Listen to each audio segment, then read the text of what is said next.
सोचिए, एक ऐसा पल जब किसी देश को यकीन हो कि युद्ध नहीं होगा, और ठीक उसी यकीन के साए में इतिहास की सबसे बड़ी चोट छुटी हो। 1962 से पहले भारत की उत्तरी सीमाओं पर सब कुछ शांत दिखता था। पहाड़ वही थे, बर्फ वही थी, पर अदृश्य रूप से कुछ बदल रहा था। सवाल ये नहीं था कि खतरा था या नहीं, सवाल ये था कि खतरे को कैसे देखा गया। आजादी के बाद भारत एक नए आत्मविश्वास में था। हिंदी चीनी भाई भाई का नारा हवा में था। राजनीतिक नेतृत्व को विश्वास था कि कूटनीति और नैतिक ताकत से तनाव टल जाएगा। इसी बीच इंटेलिजेंस ब्यूरो, देश की सबसे अहम खुफिया संस्था, सीमाओं से आती सूचनाओं को जोड़ रही थी।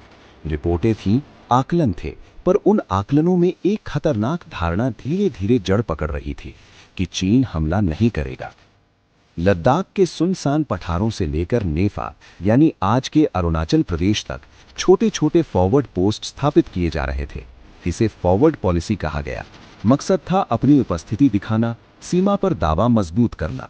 पर पहाड़ों की दुनिया अलग होती है। यहाँ हर कदम रसद, मौसम और दूरी से लड़ता है। कई पोस्ट ऐसे इलाकों में थे जहाँ तक पहुँचना ही एक जंग जैसा था। सैनिकों के पास साहस था, पर संसाधन सीमित थे। दिल्ली में बैठकर नक्शों पर खिंची रेखाएं साफ दिखती थीं, लेकिन जमीन पर हर रेखा एक अनिश्चितता थी।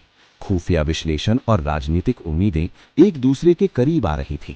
ये मान लिया गया कि सीमित दबाव से स्थिति संभल जाएगी। ये सोचा गया कि दूसरी तरफ भी वही संयम होगा, और यही इतिहास ने करवट ली। सीमा पर तनाव बढ़ रहा था। गश्त, टकराव, बयान, सब कुछ तेज हो रहा था। फिर भी एक विश्वास कायम रहा कि ये पूर्ण युद्ध में नहीं बदलेगा। सैनिकों को आदेश मिले, पोस्ट आगे बढ़े, पर वास्तविक तैयारी उस स्तर की नहीं थी जिसकी पहाड़ मांग करते हैं। संचार कमजोर, हथियार पुराने, सर्दियों की मार कठोर, पर मनोबल ऊंचा था और आदेश स्पष्ट। अक्टूबर 1962, ठंडी हवा में अचानक गोलियों की आवाज गूंजी। पूर्व में और पश्चिम में समन्वित हमले शुरू हुए। जो असंभव माना गया था वही वास्तविकता बन गया। चौकियां जो प्रतीक थीं, अचानक लक्ष्य बन गई। कई स्थानों पर सैनिकों ने आखिरी सांस तक मोर्चा संभाला। पर युद्ध केवल बहादुरी से नहीं जीता जाता, उसे रसद, रणनीति और समय भी चाहिए। देश स्तब्ध था। समाचार आते गए, नक्शे बदलते गए। ये सिर्फ सीमाओं की लड़ाई नहीं थी, ये धारणाओं की भी लड़ाई थी। वर्षों तक जिस खतरे को कम आंका गया, वो अब सामने था। निर्णय जो कागज पर तार्किक लगते थे, पहाड़ों की सच्चाई से टकरा चुके थे। ये एक ऐसा क्षण था जिसने भारत की रक्षा सोच को हमेशा के लिए बदल दिया। युद्ध का धुआं छटने के बाद सवाल बचे रहे। क्या संकेत थे? क्या तैयारी पर्याप्त थी? क्या आकलन सही थे? इतिहास इन सवालों के सीधे जवाब नहीं देता, पर सबक जरूर देता है। 1962 ने सिखाया कि सीमा पर शांति का अर्थ सुरक्षा नहीं होता, और उम्मीद कभी भी रणनीति का विकल्प नहीं बन सकती।